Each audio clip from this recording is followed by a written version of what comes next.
സുഹൃത്തുക്കളെ, ഇത് മലപ്പുറം ജില്ലയിലെ നിലമ്പൂർ താലൂക്ക് പൂക്കോട്ടുംപാടം കാളികാവ് റോഡിൻ്റെ ഇപ്പോഴത്തെ അവസ്ഥയാണ്. ഈ വീഡിയോ എടുക്കുന്ന ഡേറ്റ് എന്ന് പറയുന്നത് ഓഗസ്റ്റ് 22, 2024 ഇത് പൂക്കോട്ടുംപാടം ടൗൺ തൊട്ട് കാളികാവ് ടൗൺ വരെയുള്ള ഏകദേശം ഒട്ടുമിക്ക എല്ലാ പ്രദേശങ്ങളും നമ്മൾ ഇതിൽ ഇൻക്ലൂഡ് ചെയ്തിട്ടുണ്ട്. സോ നമ്മൾ ഈ വീഡിയോൻ്റെ ലെങ്ത്ത് കൂടുന്നതിൻ്റെ ആ ഒരു ബുദ്ധിമുട്ടുകൊണ്ടാണ് നമ്മൾ കുറച്ച് ഭാഗങ്ങൾ, എനിക്ക് പേഴ്സണലി നിങ്ങളെ കാണിക്കണമെന്ന് തോന്നിയ ഭാഗങ്ങൾ മാത്രം നമ്മൾ കട്ട് ചെയ്തിട്ട് ഇതിൽ ഇൻക്ലൂഡ് ചെയ്തിട്ടുള്ളത്.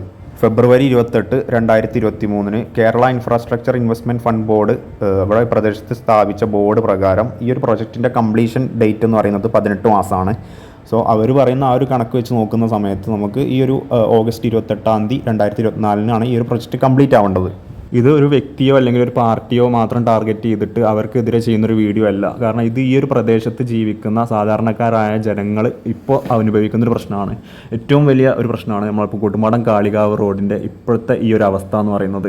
ഒരു മഴ പെയ്ത് കഴിഞ്ഞാൽ ഇതിലൂടെ യാത്ര ചെയ്യുക എന്ന് പറയുന്നത് വളരെയധികം പ്രയാസമുള്ള ഒരു കാര്യമാണ്. കാരണം ഇവിടെ ഒരു മഴ പെയ്ത് കഴിഞ്ഞാൽ ഇവിടെ റോഡ് ഏതാണ് തോട് ഏതാണെന്ന് നമുക്ക് മനസ്സിലാവില്ല. കാരണം ഈ ഒരു വീഡിയോ എടുക്കുന്നതിൻ്റെ തൊട്ടടുത്ത ദിവസങ്ങളിലും നമുക്ക് ഈ ഒരു പ്രദേശത്തോട്ട് മഴ അധികം ലഭിക്കാത്തതുകൊണ്ടാണ് നമുക്കിപ്പോൾ സുഖമായിട്ട് ഇതിൽ കൂടെ യാത്ര ചെയ്ത് ഈ ഒരു വീഡിയോ എടുക്കുകയാണെങ്കിലും പറ്റുന്നത്. കാരണം ഇവിടെ മഴ പെയ്ത് വെള്ളം കയറി കഴിഞ്ഞാലുള്ള അവസ്ഥ എന്ന് പറയുന്നത് വളരെയധികം ഡേഞ്ചറാണ്. ഒരുപാട് ആക്സിഡൻറ്റ്സ് ഈ ഒരു ഏരിയയിൽ നമുക്ക് റിപ്പോർട്ട് ചെയ്തിട്ടുണ്ട്. അതുപോലെ തന്നെ ഒരു ഹോസ്പിറ്റൽ കേസ് വന്നു കഴിഞ്ഞാൽ നമുക്ക് ഇതിലൂടെ ഒരു രോഗിയെ കൊണ്ട് യാത്ര ചെയ്യുക എന്ന് പറയുന്നത് വളരെയധികം ബുദ്ധിമുട്ടാണ്. അപ്പോൾ നിങ്ങൾ മാക്സിമം ഈ ഒരു വീഡിയോ നിങ്ങൾ അധികാരികളിലേക്ക് എത്തിക്കാനായിട്ട് ശ്രമിക്കുക. മാക്സിമം നിങ്ങൾക്ക് പറ്റുന്ന എല്ലാ